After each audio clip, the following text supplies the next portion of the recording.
അപ്പോൾ നമ്മളിന്ന് വന്നിട്ടുള്ളത് റാഗി വെച്ചിട്ടുള്ള ഒരു റെസിപ്പിയുമായിട്ടാണ്. 250 ഗ്രാം റാഗിയാണ് ഞാനിവിടെ കഴുകി വൃത്തിയാക്കി ഒരു അരിപ്പയിൽ വെച്ചിട്ടുള്ളത്. അപ്പോൾ വെള്ളമെല്ലാം വാർന്നതിന് ശേഷം നമുക്കിത് വെയിലത്ത് വെച്ചിട്ട് ഉണക്കിയെടുക്കാം. അപ്പോൾ വെയിലില്ലാന്നുണ്ടെങ്കിൽ വറുത്തെടുത്താലും മതി. ഞാനിതൊരു മുറത്തിൽ വെച്ച് ഒരു 2 മണിക്കൂർ ഉണക്കിയപ്പം തന്നെ നന്നായിട്ട് ഉണങ്ങി കിട്ടിയിട്ടുണ്ട്. ഇനി നമുക്കിതൊരു മിക്സിയുടെ ജാറിലോട്ട് ഇട്ട് കൊടുത്ത് പൊടിച്ചെടുക്കാം. പൊടിച്ചതിന് ശേഷം നമുക്കിതൊന്ന് അരിച്ചെടുക്കാം. അപ്പോൾ പെട്ടെന്ന് തന്നെ പൊടിച്ചെടുക്കാൻ പറ്റും. മുമ്പൊക്കെ കുഞ്ഞുങ്ങൾക്ക് കൂരക് കൊടുക്കാനുള്ള സമയത്ത് നമ്മൾ ഇതിനെ കുതിർത്തി അരച്ച് തുണിയിലൊക്കെ അരിച്ചെടുത്ത് നന്നായിട്ട് തകിടെല്ലാം കളഞ്ഞിട്ടാണ് എടുക്കുന്നത്. ഇപ്പോൾ ഇതുപോലെ പൊടിച്ചരിച്ചെടുത്തിട്ടുണ്ട്. ഇനി നമുക്ക് ഇത് പുറട്ടിയാണ് തയ്യാറാക്കുന്നത്. അതിനായിട്ട് ഞാനിവിടെ ഒരു പാൻ അടുപ്പത്ത് വെച്ച് കൊടുത്തിട്ടുണ്ട്.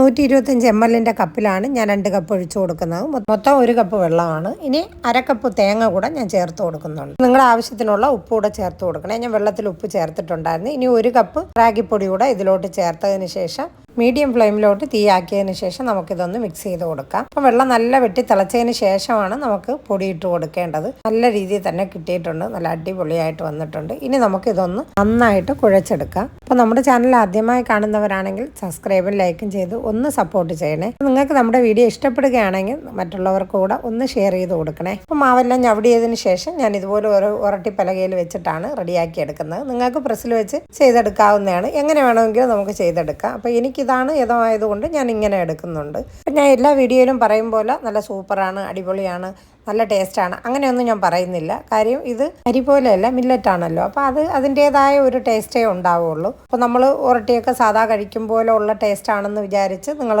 റെഡിയാക്കണ്ട. പിന്നെ ഡയറ്റ് ചെയ്യുന്നവർക്കും പഥ്യങ്ങൾ നോക്കുന്നവർക്കും എല്ലാവർക്കും നല്ലതാണ് എന്നേ എനിക്ക് പറയാൻ പറ്റുള്ളൂ. നമ്മുടെ ചാനലിൽ നമ്മൾ സത്യസന്ധമായിട്ടുള്ള വീഡിയോസ് മാത്രമാണ് ഞാൻ ഇടുന്നത്. അതുകൊണ്ട് ഞാൻ അതിൻ്റെ ഉള്ള കാര്യം പറഞ്ഞു എന്നേ ഉള്ളൂ. എല്ലാവർക്കും ഇഷ്ടപ്പെടണമെന്നില്ല. എന്നാൽ അതിൻ്റേതായ മില്ലറ്റ് അല്ലേ, അതിൻ്റേതായ ഗുണമുണ്ട്. അത് നമുക്ക് പറയാതിരിക്കാൻ വയ്യ. അപ്പോൾ 1 കപ്പ് പൊടിയിൽ 6 ഉരട്ടിയാണ് കിട്ടിയിട്ടുള്ളത്. അപ്പോൾ ഇനി നല്ലൊരു വീഡിയോയുമായി വരുന്നത് വരെ എല്ലാവർക്കും അസ്സലാമു അലൈക്കും.